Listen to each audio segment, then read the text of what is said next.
Morning, everyone. It's 8:42 on this Thursday, the 20th of April, and we got a bunch of earnings and stuff, so let's get started. This is video number 1762. Okay, Asia down, Europe mixed. Claims. It's Thursday, it's claims day. Initial claims up 245 versus last week's 240. Bad economy, possibly good for the Fed. Continuing claims, 1,865,000, and that's up a chunk. Last week was 1,825,000. The Philly Fed decimated, down 30, actually 31.3. Worst expectations were for down 20. As far as earnings go, I'm not going to give you all the numbers, but I will give you a general idea. American Express is down 2. Um, Blackstone down 1. Telephone down 1, which is a little bit more than those two because it's, only a double digit stock. Um, Alaska Airlines down $1.50. Nucor, a miss, but actually up. Not much. Manpower, which I really wanted to see relative to hirings, and their commentary is that employers are hiring a lot more carefully. On the upside for the stock, AutoNation up 1 3/4, even though they missed. DH Horton with a beat, up $5. Um, Huntington Bancorp, just a push, up 20 cents. Taiwan Semiconductor up $1, and UNP, Union Pacific, up $3 on a beat. The chart on the screen here is the oil.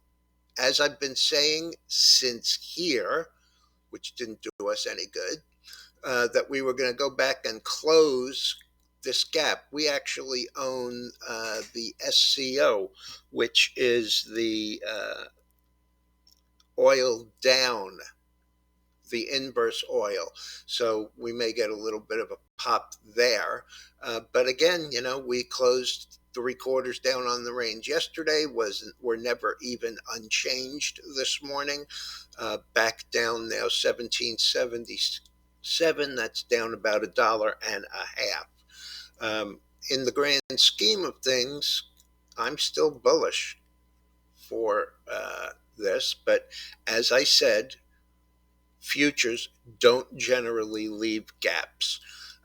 I also pointed out yesterday and expected it to see today was the reversal of trends here with the 5 going through the 20-day MA. This is actually a 20-week MA, but you get the general picture. We came down, we bottomed above the 200, broke it, and then turned higher.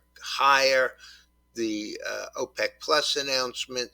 So I think that once we, test this 74, 75 area, we will see a resumption in energy. Nat gas is up 1.7 cents. So, that's pretty typical. Oil down, nat gas up. Gold coming back again after yesterday's reversal off 1980 to close above 2000 again. And as I mentioned last night, the silver was actually up yesterday, is following through today. Copper 403. I still really like this, but I'm just not ready to pull the trigger getting long here. We're right here in this area, and frankly, I think it's a buy. The thing that's bothering me on the daily is that it looks like, let me bring this up a little, is that the 5 and 20 looks like it's going to reverse to the downside. Now, it did that here and only spent a couple of days. So if we continue to hold this area and maybe bounce off this 100-day, I would have to be a buyer there. Also, I think, between EVs and charging stations and infrastructure rebuilds, I just think there's almost no question that copper is going to out dramatically outstrip supply with its demand. The stock futures came down this morning. They were down 160, now down 200 after the claims and Philly Fed number. Nasdaq down 130. That's unchanged from when I came down, and the S&P is down 33.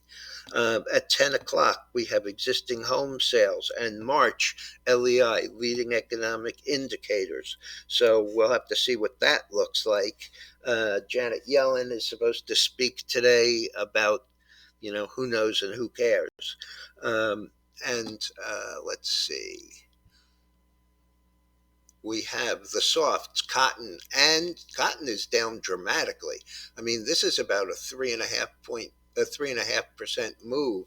It's been on a tear, came back down in this consolidation, but in the on the daily, you can really see how nice this consolidation is, with a low after trading up here, in the $1.50 area, coming down, rallying to another area of supply, came down and reversed. Consolidation, higher low. So we go, this is the main thing right here, is this 200-day. And also, as you can see, like the like the silver and gold, I'm a little concerned about the roll on the 5-day. Bitcoin was down hard yesterday. I believe it's continuing today. Yeah, down another 370, and that puts it under 29,000. Ethereum is down, also not very much, and bonds are up 24-30 seconds, which is roughly 3/4 of a point. All right, folks, be careful out there. Oh, and of course, Tesla. Um, I'm not as bearish on Tesla as the market is right here. I think there comes a time where, you really want to build. This is really not a lot different, philosophically, um, from how Bezos built Amazon, really looking to pump up revenues and look for, um, you know, better profits later on. So, I'm not as bearish. And frankly, uh, if the stock, which is now below its 200-day MA, if it were to get down maybe another $8 or $10, I would have to be a buyer. So there you have it, folks. I'll be back tonight.